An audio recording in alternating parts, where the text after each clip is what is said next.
हर हर महादेव। सनातन धर्म में सर्वपितृ अमावस्या का अत्यंत विशेष महत्व है।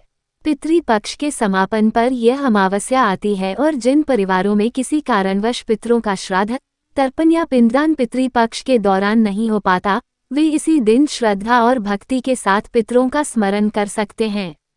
इसलिए इसे सर्वपितृ अमावस्या कहा जाता है, क्योंकि इस दिन सभी पितरों को श्रद्धांजलि दी जाती है और उन्हें विदाई दी जाती है। इसके ठीक अगले दिन से शारदीय नवरात्रि का शुभारंभ हो जाता है। इस बार की सर्वपितृ अमावस्या और भी विशेष है क्योंकि इसी दिन साल का आखिरी सूर्य ग्रहण भी लग रहा है। आइए जानते हैं इस दिन की तिथि, मुहूर्त और पूजा विधि विस्तार से। अमावस्या तिथि और ग्रहण का संयोग। अमावस्या तिथि प्रारंभ 20 सितंबर 2025 शनिवार की रात 12:17 से। अमावस्या तिथि समाप्त 22 सितंबर 2025 सोमवार की रात 1:23 तक।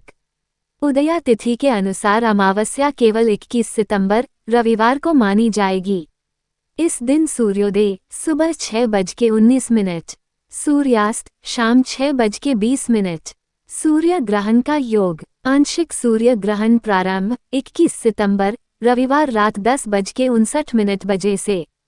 ग्रहण का सूतक काल सुबह 11 बजे से आरंभ माना जाएगा, परंतु चूंकि ग्रहण भारत में दिखाई नहीं देगा और उस समय सूर्यास्त हो चुका होगा, इसलिए न तो सूतक के नियम लागू होंगे और न ही पूजा विधि पर कोई प्रतिबंध रहेगा। पितृ तर्पण और पिंडदान के शुभ मुहूर्त। पितरों के निमित्त तर्पण, पिंडदान और श्राद्ध के लिए निम्न मुहूर्त शुभ माने गए हैं। कुतुब काल सुबह 11:50 से दोपहर 12:38 तक सबसे श्रेष्ठ समय।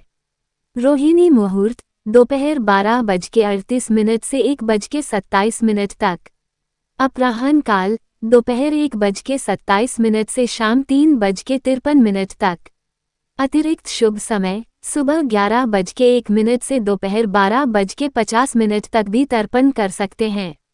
इसके अतिरिक्त प्रातःकालीन पूजा का मुहूर्त सुबह 4:58 से 6:09 तक।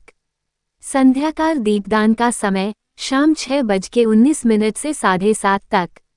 पूजा विधि और दान। प्रातःकाल स्नान कर पवित्र संकल्प लें। यदि संभव हो तो नदी स्नान करें। पितरों के निमित्त विधिपूर्वक तर्पण और पिंडदान करें। गाय, कुत्ते, कौवे, चींटी और देवताओं के लिए भोजन अवश्य निकालें। ब्राह्मणों को भोजन कराएं और यथाशक्ति दान करें।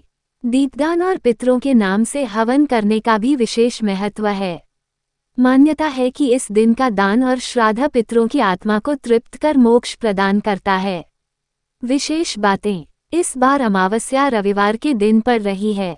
परंपरा अनुसार रविवार को पीपल के वृक्ष की पूजा व जल अर्पण नहीं किया जाता, इसलिए पीपल की पूजा आप अगले दिन सोमवार की प्रातः कर सकते हैं। वहीं शनिदेव की पूजा अमावस्या के दिन अवश्य करनी चाहिए। सर्वपितृ अमावस्या केवल एक तिथि भर नहीं, बल्कि यह हमारे पूर्वजों के प्रति श्रद्धा, कृतज्ञता और स्मरण का दिवस है।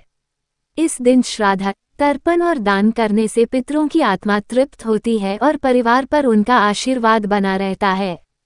इस बार अमावस्या के साथ सूर्य ग्रहण का संयोग भी बन रहा है, लेकिन चूंकि यह भारत में दृश्य नहीं होगा, इसलिए पूजा पाठ और सभी धार्मिक कार्य सामान्य रूप से किए जा सकते हैं। यदि आपको यह वीडियो पसंद आया हो तो इसे लाइक करें, अपने प्रियजनों के साथ शेयर करें और चैनल को सब्सक्राइब करना न भूलें। धार्मिक कथाएं, व्रत विधि और भक्ति से जुड़ी विशेष जानकारियों के लिए जुड़े रहिए हिंदू भक्ति चैनल के साथ। हम आपके लिए हमेशा नई रोचक और प्रेरणादायी भक्ति कथाएं लेकर आते रहेंगे।